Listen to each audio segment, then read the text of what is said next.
Good afternoon. It is lunchtime on Monday, the of April, 27th of April.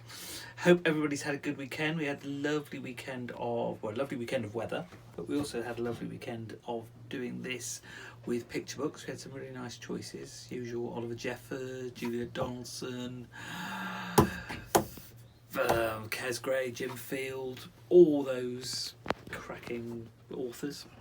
But we're back in the Enchanted Wood now, and we've still got the dilemma of some chapters that appear in one book that don't appear in the picture book. We've still got that, so we are still in the land of toys, or Toyland, or something like that. The chapter's called Mr. Boom Boom. Boom Boom. So again, as you will have heard, the lovely Stinker is in the room. Or Tinker, or Tinker. Occasionally, if she's been naughty, Tinker becomes Stinker. We add an additional S to the word Tinker. But then earlier, when you came in, you were like, Emily quit. Like what? You said like something like. Did I? Emily quit. Do you remember when I said hi pie or something like that? No, I don't remember okay. this at all. Well, I have no idea what you're talking about. Are you drunk? No idea what you're talking about. But anyway, back in the Enchanted Wood, I will do the usual thing while we do. I've just showing pictures of stuff. But you're still listening. Yeah, to but the thing. I will perhaps move a little bit closer to you, because when I re-listened to Friday's one, it sounded a little bit quiet. So I will hold it a little bit closer to you, so people can hear your lovely voice. So it's Mr. Boom Boom. I really can't remember what happened at the end of the last chapter. Can you? No, because I wasn't reading. You were. You were. No, I can't remember them. No. Oh, I think they escaped Mr. Flat Mrs. No, it's been moved on from that. They're in the land of toys or something like that. They're something like dressed up as toys. I can't remember. Oh yeah, they turned into toys. They turned into toys, yeah. Right, anyway, Mr. Boom Boom, Tinker. They came to a little garage. A very furry rabbit was busy putting petrol into a car driven by another toy rabbit. They looked at Saucepan in surprise as he came along with the others. "Hello," said the garage rabbit. "What's the idea of wearing a saucepan for a hat? I can't see I've ever seen a rabbit wearing a hat before." "Well, you've seen one now," said Saucepan, not very politely. "Bother these awful floppy ears. I hate them. They make me look like a toy rabbit." "Well, you are a toy rabbit, floppy ears and all," said the rabbit, staring. "That's where you're wrong," said Saucepan. "I'm not. I hate being one. Ugly creatures with stupid long ears and quivering whiskers." "Stop it, Saucepan," said Joe in a warning voice. He turned to the surprised rabbit. "You must excuse him," he said. "He's really a saucepan man, as you can see, and I'm not really a clockwork clown. I'm a boy. Oh, excuse me, I can feel another somersault coming on." He turned head over heels and then stood up straight again. "I see," said the rabbit. "Well, I should just hate to be an ugly little saucepan man, so I know what he feels about being a rabbit. Though rabbits are very handsome creatures, like myself. He should be pleased he's turned into one." "Well, we really like being ourselves best," said Freddie. "I'm a little girl, not a doll, and this teddy bear is really Moonface." "Never heard of him," said the rabbit. "Didn't you know there were such things as moonfaces?" Freddie giggled. So he went up to the rabbit and smiled at him. "Please do help us," she said. The rabbit stared at her. He thought she was the prettiest doll he had ever seen in the village of toys. The rabbit who was inside the car leaned out. "Of course we'll help you," he said. "What do you want us to do?" "Well, we did hope all this would wear off," said Silky in a high doll's voice that was quite sweet. "But it hasn't. And we wondered if you knew how we could get back into ourselves again." The two rabbits looked at one another. "Difficult," said one. "Very," said the other.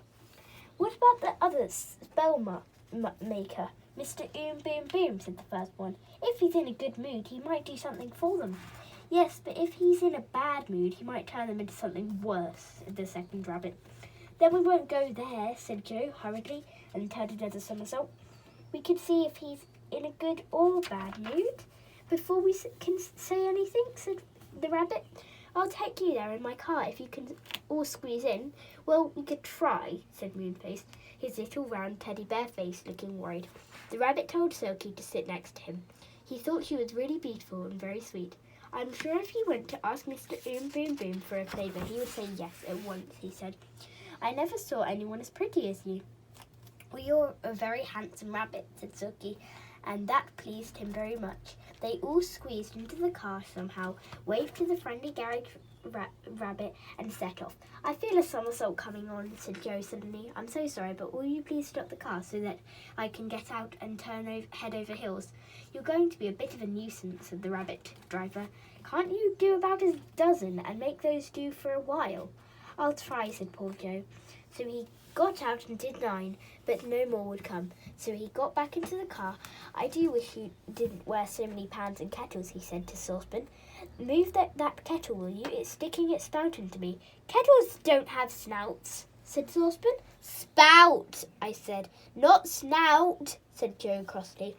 Now there's something else sticking into me. A saucepan handle. I haven't got any candles, said Saucepan, mishearing again. You know I haven't. You're just making a fuss with all your chatter about snouts and candles.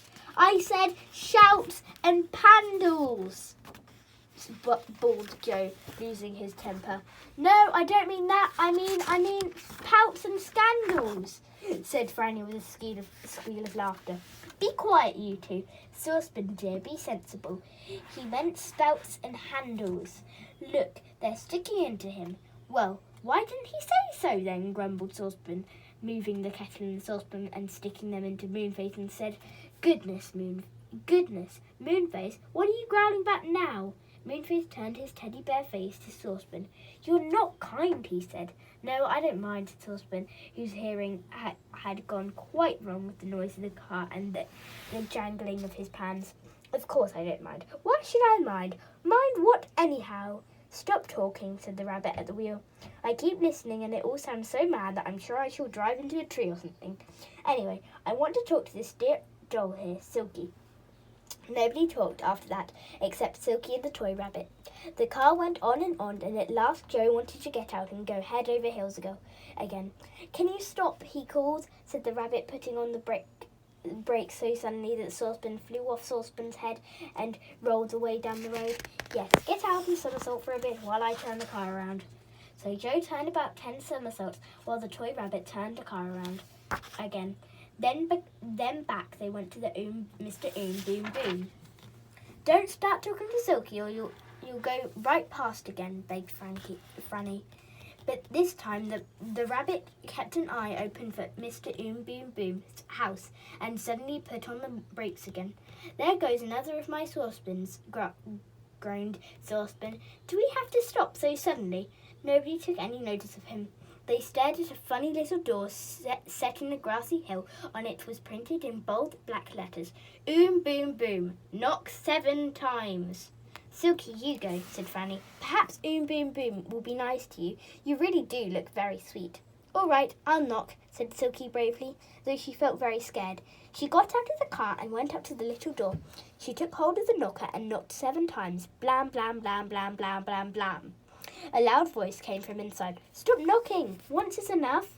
Oh dear, he's in a bad mood, called the rabbit. Come back, Silky. Come back quickly, Silky, and we'll drive off. I can't come, wailed Silky. The knocker has got hold of my hand. It won't let go. Joe jumped at once and went to help her, but Silky was quite right. The knocker had tight hold of her hand and wouldn't let it go. Moonface went to help too, and then the saucepan man looking very worried, and just at that very moment the door opened, pulling poor Silky with it, and a voice boomed out loudly. What's all this, disturbing me in the middle of my spells?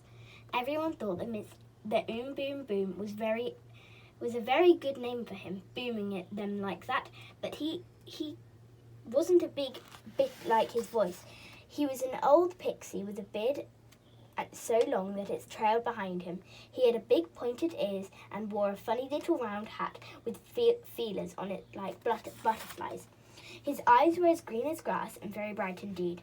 He frowned at them all, and then he saw Silky, still held by the knocker. "Ah," he said, and a smile broke over his face like the sun shining out suddenly. "Ah, what a dear little doll. No wonder my knocker wouldn't let you go. Where did you come from? I've never seen a doll as pretty as you. Do you know where you ought to be?" "No," said Silky with a gasp. "You ought to be standing at the very top of the great big Christmas tree that Santa Claus has in his castle," said Boom Boom in his booming voice. "He's always looking for the prettiest doll in the world to put there, but he's never found one as pretty as you yet." "I'm not a doll," said Silky. "I'm a fairy. I've been turned into a doll today." "Let her go, Knocker," said the pixie. "Come in, all of you. Why have you paid me this visit?" "He seems in a very good mood now," whispered Joe to Moonface. "I think it's safe to go in." They all went in, and the door shut with a bang that made them all jump. Inside there was a narrow, very winding passage that led into the hill. They followed the pixie down it, everybody stumbling over his very long beard that trailed out behind him. He didn't seem to mind. He took them to a big room with a very low ceiling. A great fire burned in the middle, but the flames were green, not red, and no heat came from them. I was just making a few spells," said Boom Boom, his big voice echoing all around the room. "I'm a spell maker, you know." "Yes, that's why we came," said Silky, feeling very nervous. "Please, dear Mr. Boom Boom, will you use a spell to help us? We want to go back to our right selves. I'm a fairy, really, as I told you, and we're really little girls," said Beth and Franny. "And this clown is a boy, and the toy rabbit is an old saucepan man, and I'm Moonface," said Moonface, his little teddy bear face looking very earnest.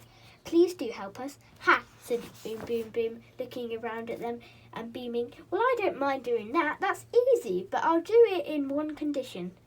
"What's that?" asked Joe, his heart sinking. "I'll turn 5 of you back to your own shape, but I want this little doll here, the very pretty one, to stay with me so that I can sell her to Santa Claus to put on top of the Christmas tree. It will be such an honour for her." "You'd love that, wouldn't you, my dear?" he said to Silky, turning to her. Silky looked very frightened. "Well, I'll stay and let you sell me to Santa Claus," she said, if you will use a spell on the others." "Oh, dear darling Silky," said Moonface, putting his fairy arm round her. "How sweet you are, but we won't let you. We'd never leave you here alone." "Never," said Joe. "Never. Never, never, never, never, never," said Joe, Beth and Franny. "I'm going to stay," said Silky, looking as if she was going to cry, but smiling at them all the same. "It won't be so bad, going to Santa Claus, though it sounds very dull standing on top of the Christmas tree, but it's for you see, so I want to do it." "Of course she wants to do it," said Boom Boom. "She's a sensible little doll." "Be quiet," said Joe. "I tell you we won't let her do it. We'd rather be toys all our lives than that." Then Mr. Boom Boom lost his temper. He rushed at Joe, but Joe did a very clever thing. He caught him by his very long beard, dragged him into a big table, and tied him to it with his beard, making dozens of knots. "Now quick, let's go," he cried. "Sorry about tying you up, Boom Boom, but you're not going to have Silky. Run, everyone!" They ran up the winding passage and came out on the hillside, and oh, thank goodness, there was the rabbit waiting in his car. What a wonderful sight. Wow, that was a long chapter. Wasn't it just? Crikey Moses. So where are we? We're in Santa Claus's castle. How many more chapters until we're back in the book? It's the next chapter in here is the Army of Red Goblins. So how many? Just...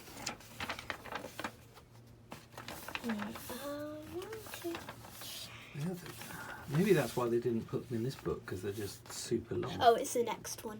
Right. Just okay. One more chapter, and then we're like back this, to, and then we're back to it. Back to normal. So cool. Molly will just be going through the pictures again tomorrow. We might work out something different, as you've probably seen the pictures. What I did there was so I flicked through all of the recipes.